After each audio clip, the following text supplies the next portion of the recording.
Bismillah. Эми биринчи темабыз Карин деген bir ой жөнүндө сүйлөшөбүз да. Ал bir ой деп коелучу. Жанакы эмне? Жиннен болгон ар бир адамдан бир жолдош болот.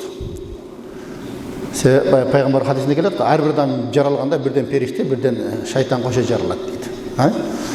Ошол Карин деген жиннен болгон биздин жолдошубуз экен. Эми бул ар бир адамда бул шайтан бар экен, аны Карин деп коет. Ал бизге пайда береби? Же зыян береби? Же биздин рызкыбызды токтотуп коебу?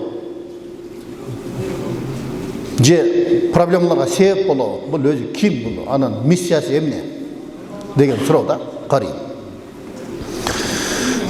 Эми бул жиндин негизги миссиясы дайыма бизди жамандыкка буйрат экен. Жамандыкка даават кылат экен да. Мисалы, эртең менен баамдыкка турайын десең, жатыр деген ошол Карин экен, ошолчу. Эмне кыласың? 5 мүнөт жатсаң успейш.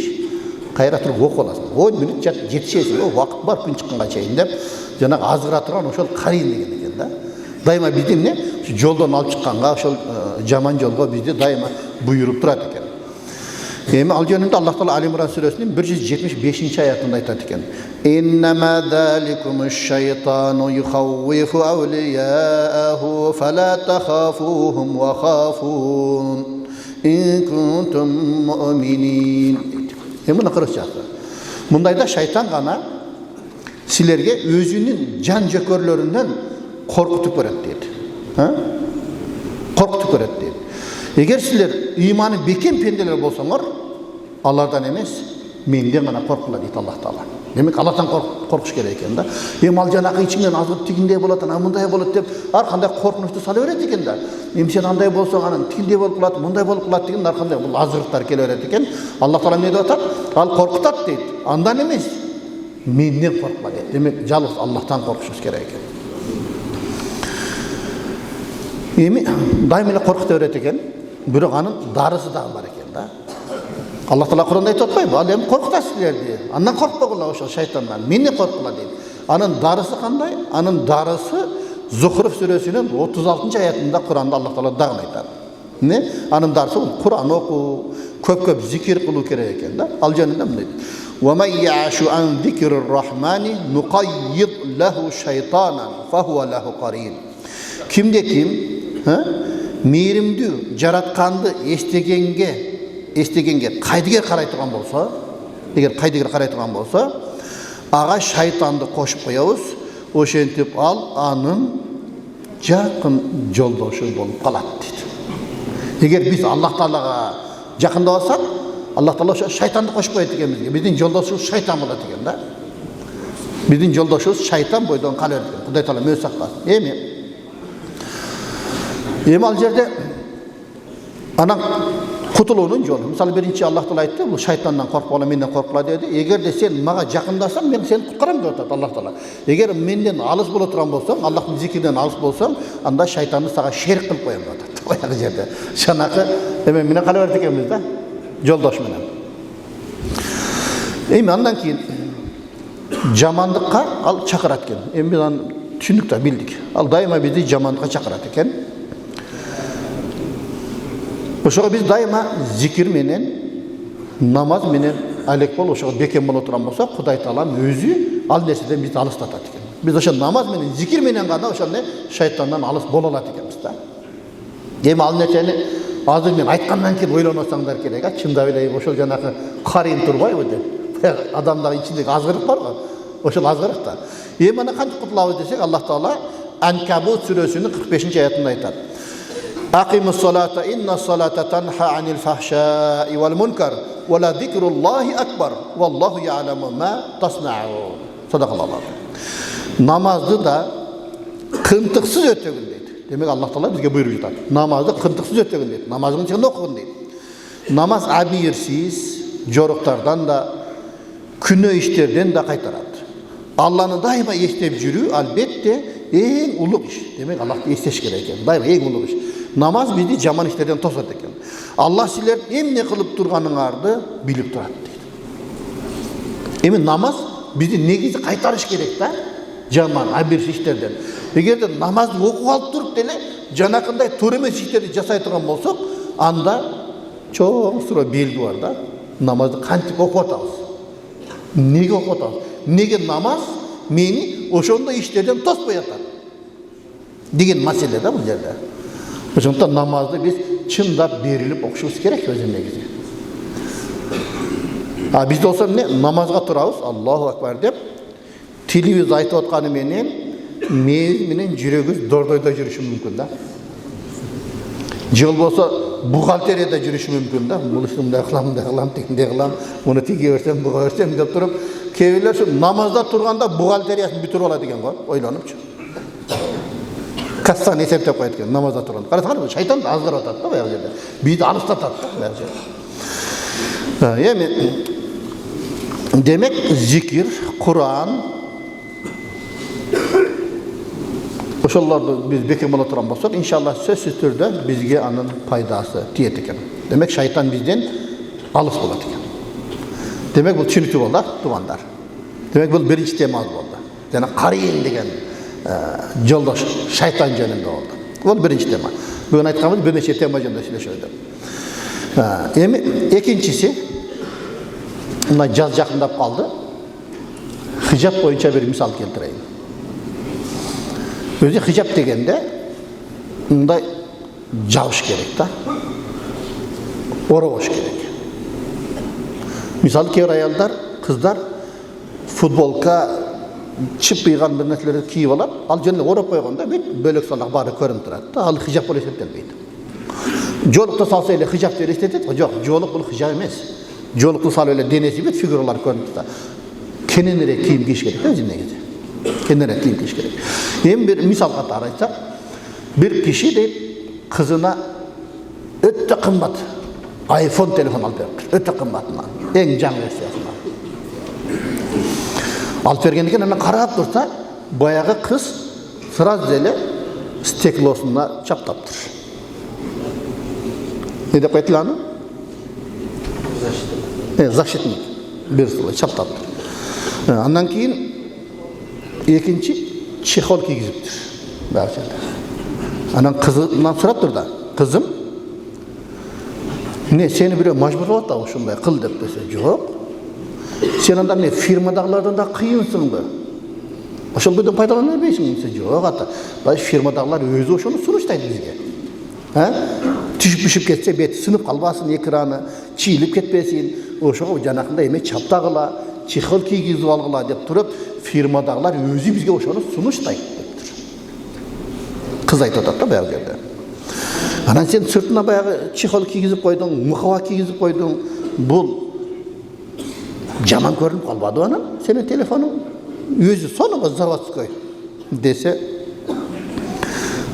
кызы айтат дейт, жок ата.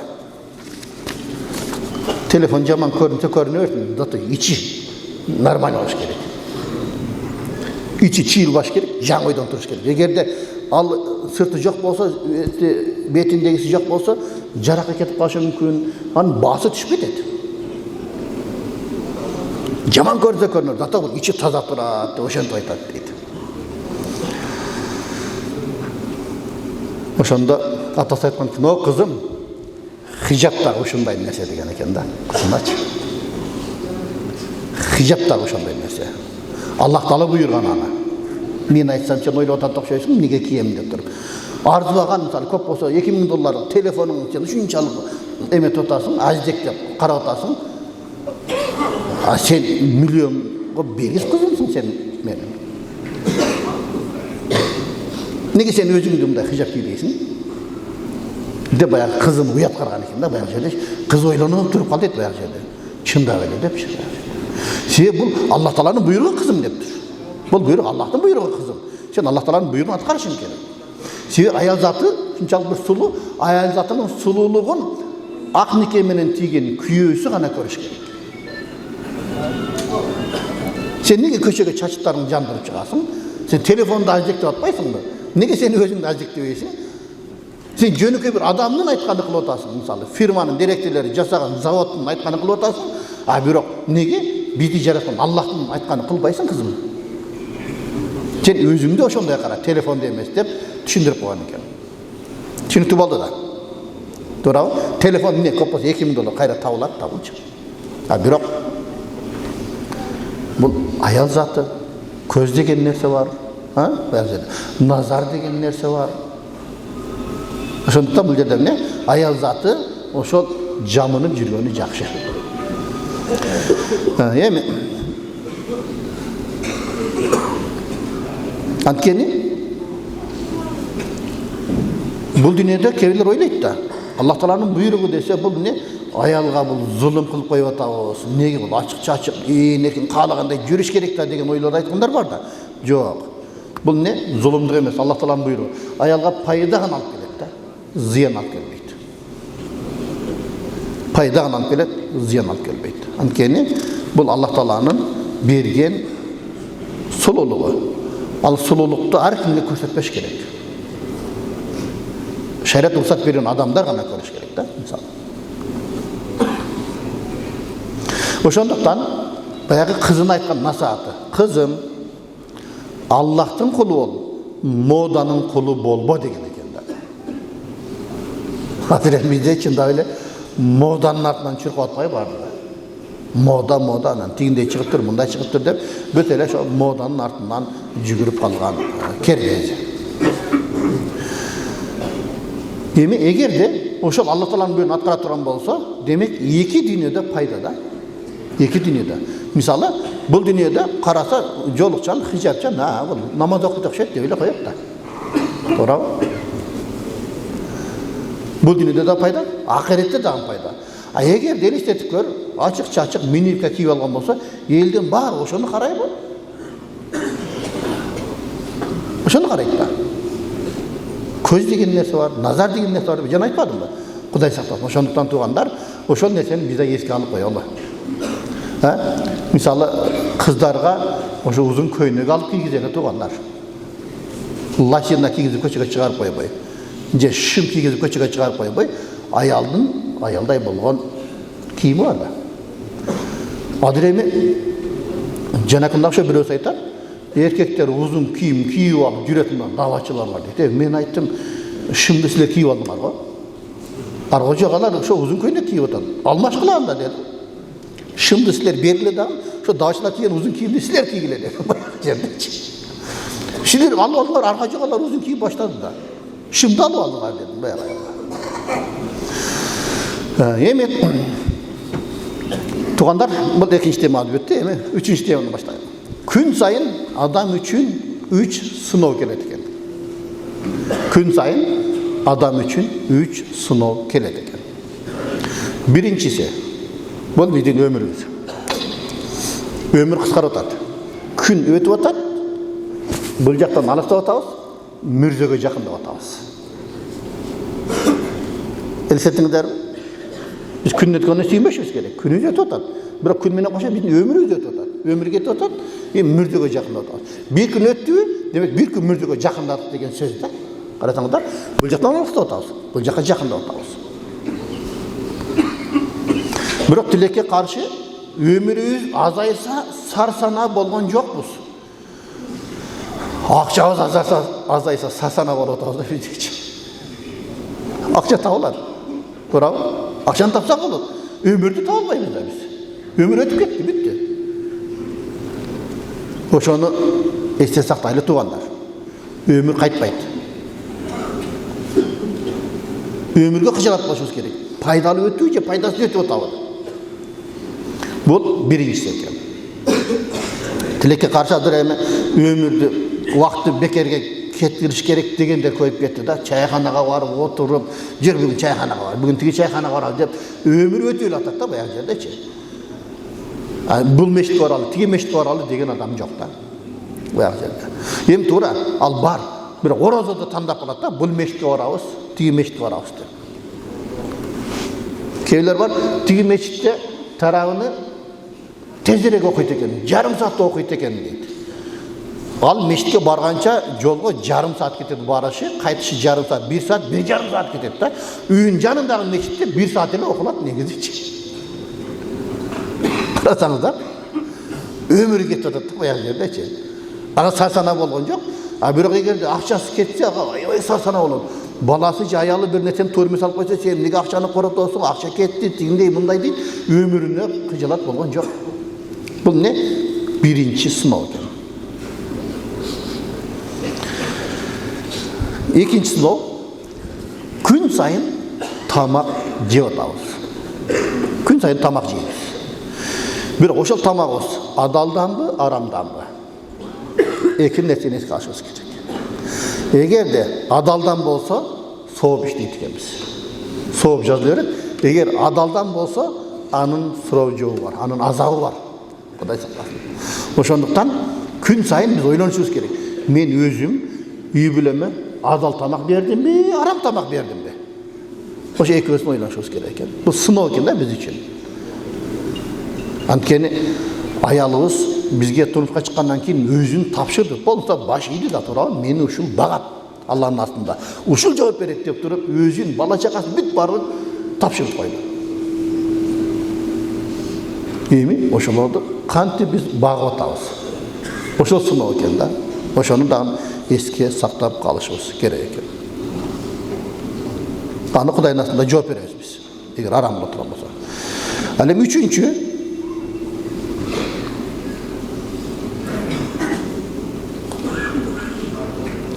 күн сайын биз айттык, өмүр өтүп атат, мүрдөгө жакындап атабыз. Үчүнчүсү, мүрдөгө барганда каяка барабыз? Ошо маселе экен да. Бейишке тозокко, кайсынысына барабыз? Бул белгисиз маршрут экен да. Жанагы табытты бизде молдолордо белгисиз маршрут деп коет. Табытка көтөрүп, алып барып туруп мүрдөгө көмөбүз. Ал жагын биз билбейбиз да, каяка барат. Конечный остановка каяка, бейишпи, тозокпаны биз билбейбиз. Бул не? Үчүнчү сыноо экен туугандар. Күн сайын мүрдөгө жакындап атабыз. Ошол биз адал жол менен жакындап атабызбы, арам жол менен жакындап атабызбы? Ошол нерсеге да көңүл буралы туугандар. Ошол нерсеге да биз көңүл бурушубуз керек. Аллах Таала бардыгыбызды ошол бейишке баруучулардан кылсын иншалла. Ошол адал менен, адал эмгек менен жашоону насип кылсын, буюрса, ошол белгисиз маршрутка, бейиш деген маршрутка түшүштү Кудайым насип этсин иншалла бардыгыбызга. Себеби бардыгыбыздын максатыбыз ошол да. Өлүмдөн качып кете албайбыз. Бардыгыбыз өлөбүз, баары бир өлөбүз. Максат бейиш, же тозок. Максатыбыз бейиш. Бирок ал бейишке жөндөн бейишке барыш керек эле деп койсоң эле жетпейт экенсиң да. Ага кичине эмгек кылыш керек, мээнет кылыш керек. Анан ифтар кылышым керек эле деп эле отуруп калсаң тоюп калбайт да курсагың. Бул деле ошондой. Бейишке кириш керек эле десек, ошо бейишке жараша амал кылышыбыз керек. Андан кийин бизде күн сайын эки рызык бар экен бизде. Ар бирибизде экиден рызык бар. Күн сайын эки рызык бар. Бирөөсү убактылуу, экинчиси түбөлүктүү. Бизде эки рызыкыбыз бар. Эми биринчи убактылуу дедик, ал убактылуу деген рызыкыны Кудай Таалам каалаган убакта алып коюшу мүмкүн да. Каалаган убакта алып коюшу мүмкүн. Ал эмне? Өмүр. Гарантия жок, а? Эч ким үйдө. Мисалы мен ушул жерде сагымды бүтө албай өлүп калышым дагы мүмкүн да, отурган жеримде. Гарантия жок да, туурабы? Эми Аллах Таала ошол Аллах жолунда жүрүп, ошол Аллахтын сөзүн сүйлөп отуруп жаныбыз чыкканы насип кылсын. Кандай сонун, мисалы Аллах Таала Куранда мындай деген деп туруп эле жаның чыгып кетсе кандай сонун, а? Ал жерде. Көрөсүң, демек биринчи өмүр. Экинчи ден соолук.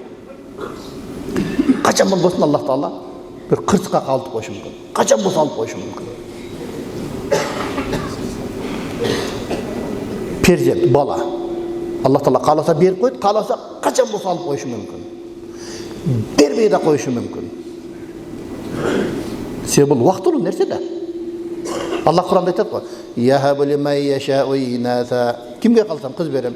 "Yahabu limen yeşâ'u zukura." Kimge kalsam erkek berem. "Aw yuzawwijuhum zukurana ve inâsa." Kimge kalsam oğul berem, kız berem. "Ve yec'alu men yeşâ'u akîma." кимге кааласам мен тукум кылып коем дейт. Демек, бала чака бул дагы убактылуу байлыктардан экен. Убактылуу.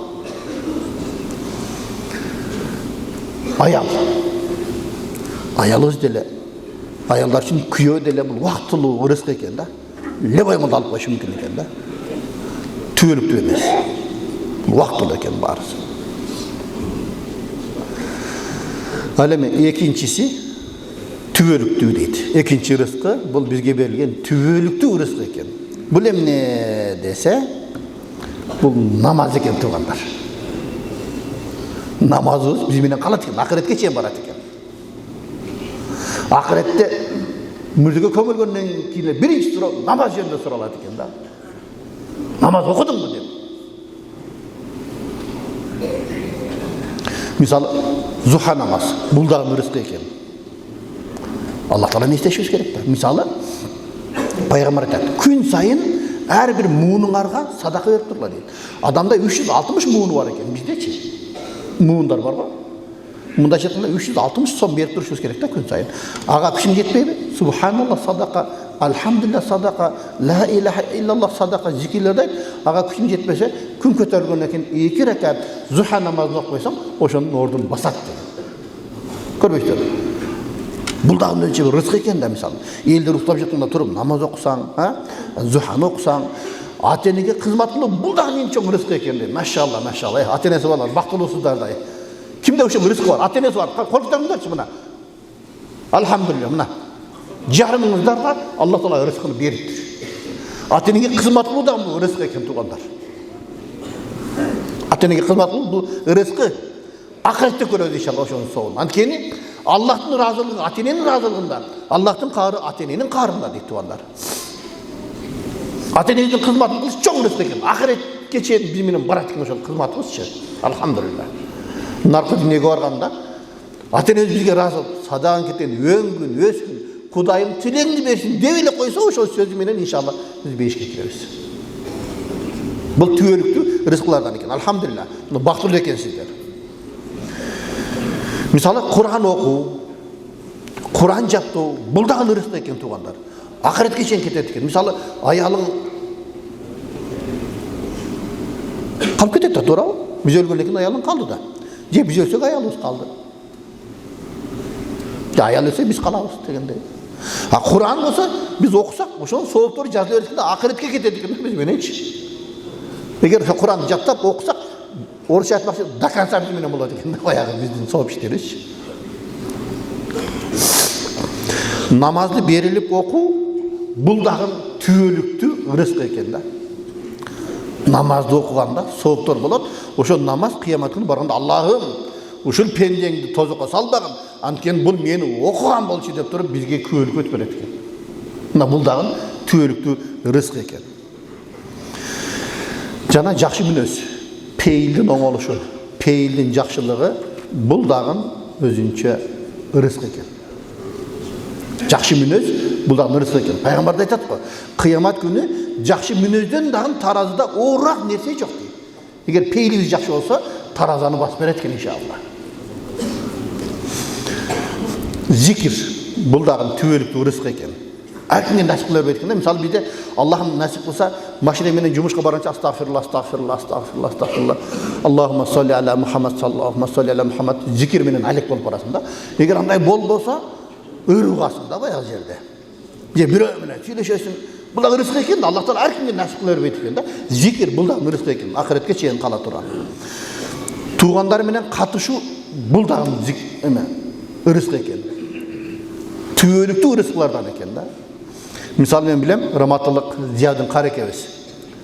Айт күндөрү машинесинин багажнигинде торту толтуруп алат эле да, бүт туугандарын кыдырат эле да, мен ошону билем да. Карасаңыздар. Адилем өтүп кетти. Туугандар эстеп жүрөт. Аны биз да эстеп жүрөбүз мисалы. Ушол устазыбыз, карекебиз ушундай болчу деп карасаңыздар. Кандай жакшы көрүнүш да. Айт күнү тортторду толтуруп алып туруп, ар бир тууганына барып, берден торт берип туруп, кутуктап, кайра кайтып келет экен. Мына туугандар менен катышуу. Бул дагы түбөлүктүү рызыклардан туугандар. Ошондуктан туугандарды жок дегенде бир айда болсо бир жума сайын зиярат кылып керек. Болбосо бир айда бир зиярат кылып туруш керек да. Бизде болсо эмне? Туғандарды зиярат қылса, біреу келсе, чөчіп кетеді. Жөнеле келдің бе? Тыныштық әлі деп. Мен Аллах үшін келдім, сен мен туғаным боласың ба деп. Ошол нерсеге көндірелі біз дағы туғандарды зиярат қылыш бұл дағы ырыс екен. Бірақ түбелікті ырысқылардан да. Анан ғибаттан алыс болу бұл дағы ырыс екен туғандар. Бұл ғибат сүйіласа тұрып кетіп қаласың. Не қыласың сен? Сен өзіңді біл, не қыласың біреуіне сүйіліп. Бұл дағы ырыс екен да, ғибаттан алыс болу. Мына туғандар. Эми уақытылы ырысқылар бізде ошо түбөлүктүү ырыскыдан алаксытып койбосун туғандар. Чынык ырыскы бул ибадатка бекем болуу. Чынык ырыскы бул ибадатка бекем болуу. Анткени бул чыныгы жашоо ошол ибадатта. Эми сөзүн акырында ибадат дегенди түшүндүрөйүн сиздерге. Ибадат деген эмне десе бизде намаз, ороза, зекет, ажылык гана түшүнөбүз го, жок андай эмес. Ибадат деген Аллах Таалага жаккан сөз, Аллах Таалага жаккан иш бардыгы ибадат. Мисалы бирөөгө салам алейкум деп жылмайып саламдашып койдуңузбу, болду, бул ибадат, садака. Табассумука фи вajhi ахика садака. Бир мусулманга жылмайып карап койсоң, садака бергенде сооп аласың дейт. Тамак жейбиз. Тамак жегенде Аллахым мен ошо тамакты жеп, ошо пайда болгон күч менен сага ибадат кылайын деп ниетибиз оңдосок, жеген тамагыбызга да сооп жазылат. Түндө уктайбыз, уктаганда даарат алып туруп, Аллахым мен уктап чыйрак болуп туруп сага ибадат кылайын десек, уктаганыбызга ар бир дем алганыбызга дагы субханалла, алхамдулилlah соо жазылып турат дейт. 24 саатты биз ибадат кылып оңдосок болот экен. Эреже бар. Ан-нiyya салиха тажалул ада ибада. Жакшы ниет көнүмүш адатты ибадатка айлантат деген эреже бар бизде тугандар. Ошондуктан биз 24 саатты биз ибадат кылсак болот экен.